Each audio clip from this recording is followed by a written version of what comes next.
શ્રી કન્યા પ્રાથમિક વિદ્યાલય કાલાવડ, સેમિસ્ટર બીજું, પાઠ 5મો, સામાજિક વિજ્ઞાન.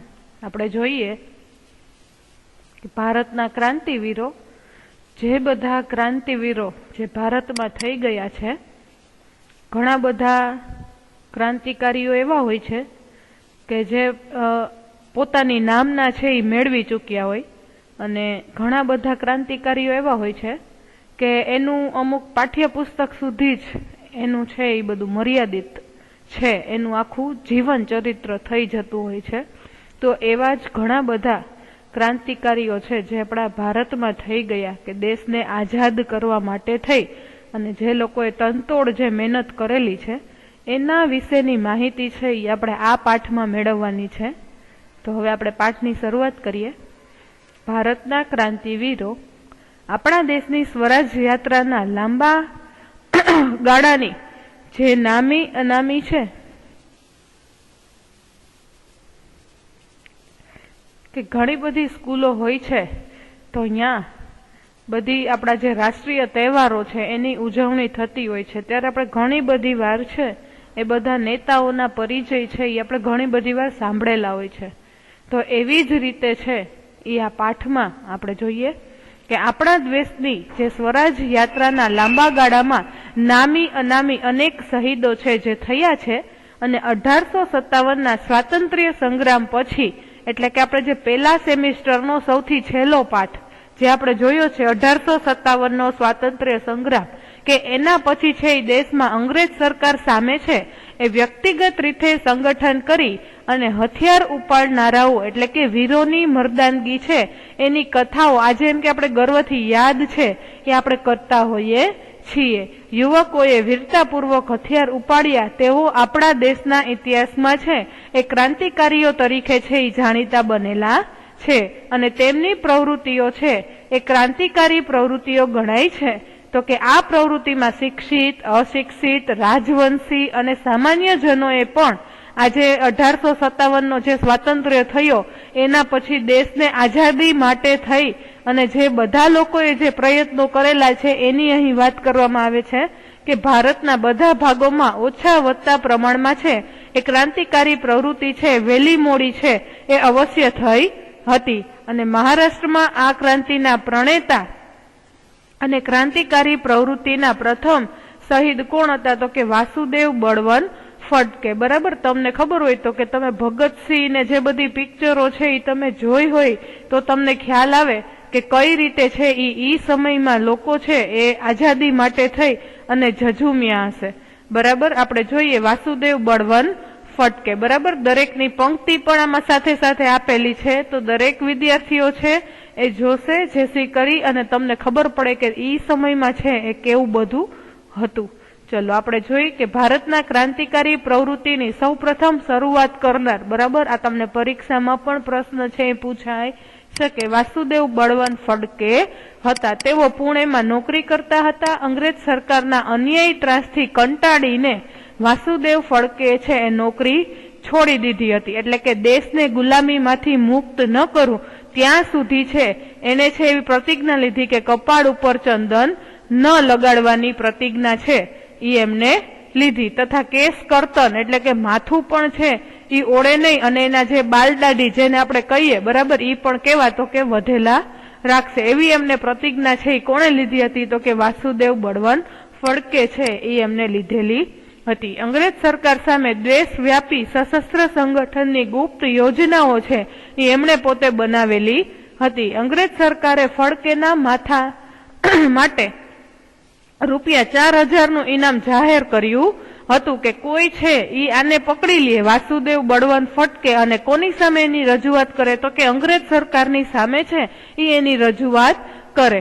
તો કે અંગ્રેજ થાણા પણ હુમલો કરવા, સરકારી ત્રિજોરી લૂંટવી, બંદૂકો ચલાવવાની તાલીમ આપતા અંગ્રેજ સરકારે ફડકેની ક્રાંતિકારી પ્રવૃત્તિઓથી છે એ ચોંકી ઉઠી હતી, અને કોઈ પણ ભોગે છે એને વાસુદેવ બળવંત ફડકે છે એને ધરપકડ કરવાનો આદેશ છે એ એમણે પોતે આપી દીધેલો હતો. જો તમને અંદર આમાં પેરેગ્રાફ પણ આપેલા છે કે આટલું શીખો, એ પણ તમે લોકો જોજો કે જેથી કરીને તમને ખ્યાલ રહે અને જીકે જેવા જે કોમન પ્રશ્નો હોય ને જનરલ નોલેજના એમાં પણ તમને કામ આવી શકે છે. ત્યાર પછીના નેતા જોઈ વીર સાવરકર. વિનાયક દામોદર સાવરકરનો જન્મ છે એ 28 મે 1883 ના રોજ મહારાષ્ટ્રના નાસિક જિલ્લાના ભંગુર ગામના નામમાં થયો હતો. નાનપણથી જ તેઓ ક્રાંતિકારી વિચારો ધરાવતા હતા. તેમણે મિત્ર મેલા નામની સંસ્થા સ્થાપી હતી. એટલે કે એમણે પોતે છે જે સંસ્થા સ્થાપી હતી એનું નામ શું હતું તો કે મિત્ર મેલા નામની સંસ્થા સ્થાપી હતી. જે પાછળથી છે એ કયા નામથી જાણીતી બની હતી તો કે પાછળથી એમને છે એનું નામ ફેરવી નાખ્યું હતું તો કે અભિનવ ભારત છે એના નામથી જાણીતી બનેલી હતી. આ સંસ્થાનો હેતુ છે એ સશસ્ત્ર વિપ્લવ દ્વારા ભારતમાંથી અંગ્રેજ શાસનનો અંત લાવવાનો હતો. વીર સાવરકરે ભારતમાં વિદેશી કાપડની સૌ પ્રથમ હોળી કરી હતી. આ તમને પરીક્ષામાં ખાસ પૂછાઈ શકે કે વિદેશી કાપડની હોળી કરનાર પ્રથમ નેતા કોણ હતા તો કે વીર સાવરકર છે એ પ્રથમ નેતા હતા. શ્યામજી કૃષ્ણ વર્માની સંસ્થામાંથી શિષ્યવૃત્તિ મેળવી વધુ અભ્યાસ માટે છે એ પોતે લંડન ગયા હતા.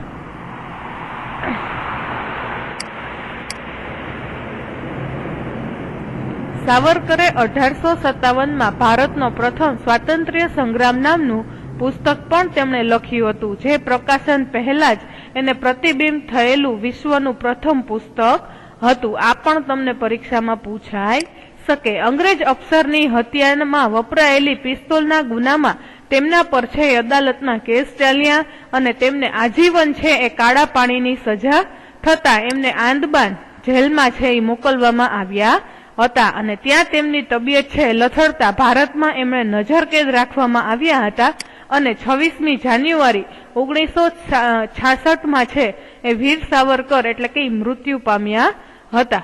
બરાબર. 26મી ફેબ્રુઆરી 1966માં છે એ વીર સાવરકર છે એ પોતે અવસાન પામ્યા હતા. ત્યાર પછી આપણે જોઈ ખુદીરામ બોઝ. ખુદીરામ બોઝનો જન્મ છે એ બંગાળાના મેદિનીપુર જિલ્લામાં મોહબની ગામમાં 3/12/1889 ના રોજ થયો હતો. બાળપણમાં જ તેમણે માતા પિતાની છત્રછાયા ગુમાવી અને સત્યેન બાબુ એટલે કે જે એમના શિક્ષક હતા તેમને ક્રાંતિ પથની છે એમણે પોતે દીક્ષા આપી હતી. ખુદીરામે અસહકાર આંદોલનમાં ભાગ લઈ વિદેશી કાપડની હોળી કરી અને ખુદીરામ ગંગાના પાણીમાં છે એ ડૂબકી મારતા અને મીઠું લઈને જેટલી હોળીઓ છે એ પસાર થતી હતી એને શું કરતા હતા તો કે ઉથલાવી દેતા હતા. આ રીતે મીઠાના અન્યાયી કાયદાનો છે એ પોતે ભંગ કરતા હતા અને 30 એપ્રિલ 1908 ના દિવસે ન્યાયાધીશ કિંગફોર્ડને ખતમ કરવા ખુદીરામ અને પ્રફુલ્લ ચાકીએ છે એ ન્યાયાધીશને ઘોડાગાડી ઉપર બોમ્બ ફેંક્યો. ગાડીમાં બેઠેલા વકીલ કેનેડીના પત્ની અને પુત્રી છે મરી ગયા અને ન્યાયાધીશ કિંગફોર્ડ છે એ પોતે બચી ગયેલા હતા. ત્યાર પછી આપણે જોઈ રામપ્રસાદ બિસ્મિલ. રામપ્રસાદ બિસ્મિલનો જન્મ છે એ 1897માં છે એ ઉત્તર પ્રદેશ રાજ્યના શાહજહાંપુરમાં થયો હતો. દેશમાં અસહકારની લડત શરૂ થઈ ત્યારે વિદેશી કાપડની હોળી કરવાની કામગીરી પણ તેમણે સંભાળેલી હતી અને કાંકોરી ટ્રેન એટલે કે દરેક જે બધા નેતાઓ છે એટલે કે જે આ ટ્રેન મારફતે છે એ ભારતમાંથી જે બધું વિદેશમાં જે બધો સામાન છે લઈ જવાતો હતો એમાં એમ કે દરેક નેતાઓ છે એ ધાડ પડતાને ટ્રેનને છે એ અધવચ્ચે રોકી દેતા હતા. એટલે કે એ બધું એમ કે સફળતાપૂર્વક પાર પાડવામાં તેમણે છે એ અગ્રીમ ભાગ ભજવ્યો હતો. આ માટે તેમને ફાંસીની સજા પણ થઈ હતી. બિસ્મિલે લખેલ સાહિત્ય જ્યારે પ્રકાશમાં આવ્યું ત્યારે તેમની કવિતાઓ છે એ રાષ્ટ્રીય દરેક જગ્યાએ છે એમ કે એનું જે ચેતનાનું જે પ્રેરક બળ છે એ એમને પૂરું પડ્યું હતું. એટલે કે દરેક જગ્યાએ છે આપણે જેમ કે કેમ 26મી જાન્યુઆરી હોય 15મી ઓગસ્ટ હોય ત્યારે દેશભક્તિના જે બધા ગીતો ગવાતા હોય છે એવી રીતે. ત્યાર પછી આવે છે અશફાક ઉલ્લા ખાં. અશફાક ઉલ્લા ખાંએ હિન્દુ મુસ્લિમ એકતાનું અનેરું ઉદાહરણ પૂરું પાડ્યું હતું. રામપ્રસાદ બિસ્મિલ સાથે તેમણે નાનપણથી જ દોસ્તી હતી. તેઓ ખેલકૂદમાં ખૂબ શોખીન હતા. ઘોડેસવારી અને બંદૂક ચલાવવામાં પણ તેઓ ખૂબ જ ચતુર હતા, પ્રવીણ હતા. શાહજહાંપુરમાં આર્ય સમાજના મંદિર પર થયેલ હુમલો તેમણે છે એ રોક્યો હતો અને કાકોરી ટ્રેન લૂંટવાની યોજનામાં પણ તેમણે ભાગ લીધેલો હતો. તેમને જેલમાં જ ફાંસી આપી દેવામાં આવી હતી. ત્યાર પછી છે ચંદ્રશેખર આઝાદ. આપણે જોઈએ કે ચંદ્રશેખર આઝાદનું મૂળ નામ છે એ ચંદ્રશેખર સીતારામ તિવારી હતું. તેઓનો જન્મ છે એ 23 જુલાઈ 1906 ના રોજ મધ્યપ્રદેશના ઝાબુઆ જિલ્લાના ભાવરા નામના ગામમાં થયો હતો. તેમણે પ્રારંભિક અભ્યાસ છે એ કાશીમાં કર્યું હતું. તેઓ નાનપણથી જ દેશભક્તિના રંગે છે એ પોતે રંગાયેલા હતા. અસહકારની ચળવળમાં ચંદ્રશેખરે ભાગ લીધો હતો. તેમની ધરપકડ થઈ અંગ્રેજ પોલીસના હાથે પકડાયા ત્યારે તેમની ઉંમર એટલી નાની હતી કે એના હાથમાં જે હથકડી છે એને પેડાવવામાં આવી હતી એ પણ કેવી તો કે એને મોટી થતી હતી. અદાલતમાં પૂછવામાં આવ્યું કે તમારું નામ શું છે તો તેમણે કહ્યું કે આઝાદ. અને પિતાનું નામ શું છે તો એમણે પોતે કીધું કે સ્વાધીનતા. અને પોતાના ઘરને છે શું બનાવ્યું તો કે પોતાના ઘરને કીધું કે મારું ઘર કયું છે તો કે જેલખાનું છે એ મારું ઘર છે એવું એમણે પોતે બતાવેલું હતું. ત્યારબાદ તેઓ છે એ આઝાદ તરીકે ઓળખાયા અને કાકોરી ટ્રેન લૂંટમાં તેમણે ભાગ લીધો હતો. દેશમાંથી 40 ક્રાંતિકારીઓ છે એ પકડાઈ ગયા. આઝાદ છે એ ત્યાંથી પોતે ભાગી છૂટ્યા. તેમણે પકડવા ઇનામ જાહેર કરવામાં આવ્યું. આઝાદે પ્રતિજ્ઞા લીધી કે જ્યાં સુધી હું જીવતો છું ત્યાં સુધી એમ કે અંગ્રેજ સરકારના હાથમાં પકડાઈશ નહીં. ઈસવીસન 1931ની 27મી ફેબ્રુઆરીના રોજ આઝાદ છે એ અલ્હાબાદના આલ્ફ્રેડ બાગમાં બેઠા હતા ત્યારે અચાનક જ અંગ્રેજ પોલીસની છે એને આખા ઘેરી લીધા. આઝાદ એકલા અડધા કલાક સુધી પોલીસ ટુકડી સાથે સંઘર્ષ કરતા રહ્યા અને અંતે છે એ પોતાની જ પિસ્તોલથી છે એ પોતાને જેમ કે શહીદી છે એ વહોરી લીધેલી હતી. એટલે કે એને કીધું હતું કે જ્યાં સુધી હું જીવતો છું ત્યાં સુધી એમ કે અંગ્રેજ સરકાર છે એના હાથમાં પકડાઈશ નહીં. તો અહીંયા એમણે પોતે સાબિત છે એ કરી દીધેલું હતું. ચંદ્રશેખર આઝાદ થી અંગ્રેજ પોલીસ એટલી બધી ડરતી હતી કે 2-3 ગોળી હવામાં છે એમણે પોતે ચલાવી અને ખાતરી કરી અને ત્યાર પછી જ એમની પાસે એ પોતે ગયેલા હતા. ત્યાર પછી આવે છે ભગતસિંહ. બરાબર, આની પિક્ચર ઘણા બધાએ જોઈ હશે.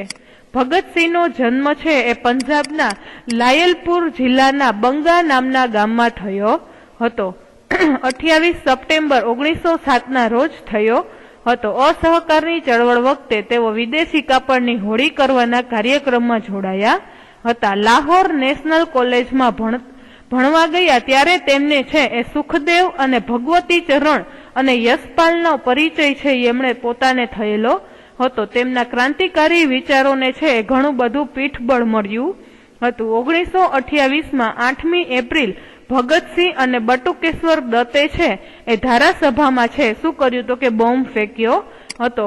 બોમ્બ ફેંકવાનો તેમનો ઈરાદો છે એ બહેરી થઈ ગયેલી અંગ્રેજ સરકારને જગાડવાનો હતો. તેઓ ઈચ્છતા તો બોમ્બ ફેંકી અને ભાગી શકતા હતા પણ તેમણે તે જ જગ્યા પર ઊભા રહી અને છે સૂત્રોચ્ચાર કર્યા, ઇન્કલાબ જિંદાબાદ, સામ્રાજ્યવાદ કા નાશો, દુનિયા કે મજદૂરો એકો, એવો નારો છે એમણે પોતે આપેલો હતો. ક્રાંતિનો સંદેશ આપતી પત્રિકાઓ ફેંકી હવામાં ગોળીબાર કર્યો અને શાંતિપૂર્વક છે એ આત્મસમર્પણ કરી લીધું. એટલે કે પોતાની જાતે જ છે એ લોકોએ આત્મસમર્પણનો માર્ગ અપનાવી લીધો હતો. લાલા લજપતરાયના અવસાનનો બદલો લેવા થયેલા અંગ્રેજ અફસર સોડર્સનો ખૂન કેસમાં છે એ ભગતસિંહ, સુખદેવ અને રાજગુરુ ઉપર છે એ કેસ ચાલ્યો હતો અને કેસના ચુકાદામાં ત્રણેય મિત્રોને ફાંસીની સજા છે એ આપી દેવામાં આવેલી હતી. તો કે 23મી માર્ચ 1931ના રોજ છે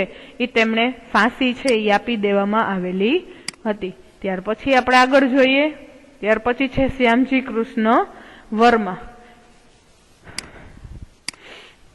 વિદેશોમાં ક્રાંતિકારી પ્રવૃત્તિની શરૂઆત કરનાર શ્યામજી કૃષ્ણ વર્માનો જન્મ ઈસવીસન 1857ની 4 ઓક્ટોબરે કચ્છના માંડવી ગામે થયો હતો. તેઓ કેમ્બ્રિજ યુનિવર્સિટીમાં સ્નાતક થયા હતા. તેમણે ભારતમાં સ્વરાજ્ય મેળવવાના ઉદ્દેશથી લંડનમાં છે એટલે કે 1905ની 18મી ફેબ્રુઆરીએ ઇન્ડિયન હોમ રૂલ સોસાયટીની સ્થાપના કરેલી હતી. સંસ્થાનું કાર્યાલય છે એ ઇન્ડિયા હાઉસના નામે મકાનમાં રાખવામાં આવ્યું હતું. આ સંસ્થાનો પ્રચાર માટે તેમણે ઇન્ડિયન સોશિયોલોજિસ્ટ નામનું એક સામાયિક પણ એમણે પોતે છે એ શરૂ કર્યું હતું. શ્યામજી કૃષ્ણ વર્માને ક્રાંતિકારી પ્રવૃત્તિઓ ચલાવવામાં વિનાયક સાવરકર, હરદયાલ, મદનલાલ ઢીંગરા, સરદારસિંહ રાણા તથા મેડમ કામા જેવા ક્રાંતિકારીઓનો સાથ છે એ એમણે મળેલો હતો. તેમણે ભારતીયો માટે શિષ્યવૃત્તિની વ્યવસ્થા કરી હતી. ઈસવીસન 1919માં લંડનમાં ટ્રાફાલ્ગર સ્ક્વેર ખાતે ભર બજારે મદનલાલ ઢીંગરાએ છે એ વિલિયમ વાયલીને ગોલીથી વીંધી અને એમની હત્યા છે એ ત્યાં કરી નાખી હતી. તેથી ઢીંગરાને ફાંસી આપવામાં આવી હતી. લંડનમાં રહેવું સલામત ન લાગતા શ્યામજી કૃષ્ણ વર્મા પેરિસ ગયા. થોડા સમય પછી પેરિસથી સ્વિટ્ઝરલેન્ડ ગયા અને ઈસવીસન 1930માં છે એ તેમનું અવસાન થયું. તેમના પત્ની ભાનુમતી પણ ઈસવીસન 1933માં જ મૃત્યુ પામ્યા હતા. ત્યાર પછી આપણે જોઈએ, ત્યાર પછી આવે છે મેડમ કામા. મેડમ કામાનો જન્મ છે એ 24 સપ્ટેમ્બર 1861ના રોજ મુંબઈમાં થયો હતો. ઈસવીસન 1902 થી 1907 સુધી મેડમ કામા છે એ ઇંગ્લેન્ડમાં રહ્યા હતા. ઈસવીસન 1905માં શ્યામજી કૃષ્ણ વર્માએ લંડનમાં ઇન્ડિયન હોમ રૂલ સોસાયટીની સ્થાપના કરી. મેડમ કામા તેમાં સક્રિય કાર્યકર બન્યા. તેમણે 1907માં જર્મનની સ્ટુઅર્ટ ગાર્ડ શહેરમાં યોજાયેલી બીજી આંતરરાષ્ટ્રીય સમાજવાદી પરિષદમાં હાજરી આપી હતી. આ પરિષદમાં તેમણે વંદે માતરમ અંકિત કરેલ ભારતનો ત્રિરંગો ધ્વજ છે એ સૌ પ્રથમ વાર એમણે પોતે હિંમતપૂર્વક છે એ ફરકાવ્યો હતો. આ તમને પરીક્ષામાં પૂછાઈ શકે. ચલો ત્યાર પછીનો આ પાઠ છે એ આપણો અહીં પૂરો થાય છે અને આ જે સ્વાધ્યાયના પ્રશ્ન છે એ તમારે ચોપડામાં સરસ મજાના અક્ષરે લખી લેવાનું થાય છે.